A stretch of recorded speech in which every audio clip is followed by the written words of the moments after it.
ആശമാരുടെ രാപകൽ സമരയാത്ര ഇന്ന് ആരംഭിക്കും. യാത്രയുടെ സംസ്ഥാനതല ഉദ്ഘാടനം കാസർഗോഡ് പുതിയ ബസ് സ്റ്റാൻഡിൽ നടക്കും. സമരയാത്ര 45 ദിവസം നീണ്ടു നിൽക്കും.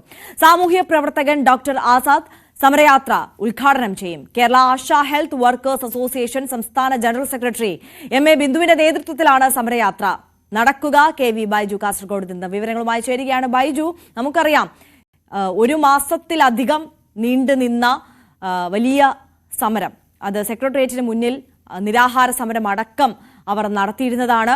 ആ സമരങ്ങളും പ്രതിഷേധങ്ങളും ഒക്കെ വിഫലമായപ്പോഴാണ് കേരളം ഒട്ടുക്ക് സഞ്ചരിച്ചുകൊണ്ട് ഈ എല്ലാ ജനങ്ങളിലേക്കും അവരുടെ പ്രശ്നങ്ങൾ എത്തിക്കുക എന്നുള്ള തരത്തിൽ ഈ സമരയാത്രയുമായി ആശമാർ മുന്നോട്ട് നീങ്ങുന്നത്. കാസർഗോഡ് നിന്നാണ് തുടക്കം കുറിക്കുന്നത്.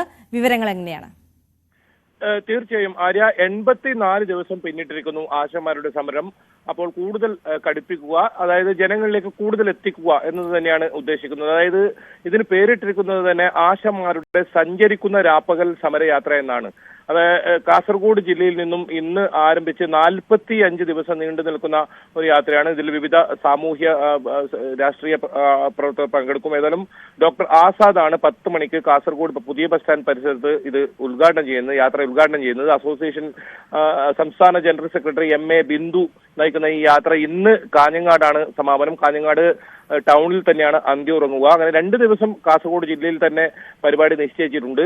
നേരത്തെ ഉന്നയിച്ച ആ ആവശ്യങ്ങൾ, അത്തരം ആവശ്യങ്ങൾ തന്നെയാണ് അതിൽ ഉറച്ചു നിന്നുകൊണ്ടാണ് ഈ സമരം. ഫെബ്രുവരി 10 മുതലാണ് Kerala ASHA health workers association സെക്രട്ടേറിയറ്റിന് മുന്നിൽ ഇത്തരത്തിലുള്ള അനിശ്ചിതകാലം സമരം ആരംഭിക്കുന്നത്. നേരത്തെ പറഞ്ഞ പോലെ തന്നെ 84 ദിവസം പിന്നിട്ടിട്ടും ഇതിന് ഒരു പരിഹാരമായില്ല. അത്തരം ഒരു പശ്ചാത്തലത്തിലാണ് സമരം വ്യാപിപ്പിക്കാൻ തീരുമാനിച്ചത്. ജൂൺ 17-നാണ് തിരുവനന്തപുരത്ത് മഹാറാലിയോടെ ഈ യാത്ര സമാപിക്കുക. ആര്യ, തീർച്ചയായും KV ബൈജു ആണ് വിവരങ്ങൾ നൽകിയത്. ബൈജു സൂചിപ്പിച്ചതുപോലെ തന്നെ 84 ദിവസം സെക്രട്ടേറിയറ്റ് നടയിൽ സമരം ചെയ്ത ആ സമരവും പ്രതിഷേധവും ഒക്കെ വിഫലമായതിന് പിന്നാലെയാണ് കേരളം ഒട്ടുക്ക് സഞ്ചരിച്ച് രാപകൽ സമരയാത്രയുമായി ആശമാർ മുന്നോട്ട് നീങ്ങാൻ തീരുമാനിച്ചിട്ടുള്ളത്. കാസർഗോഡ് ഇന്ന് അതിന് തുടക്കം കുറിക്കുകയാണ്.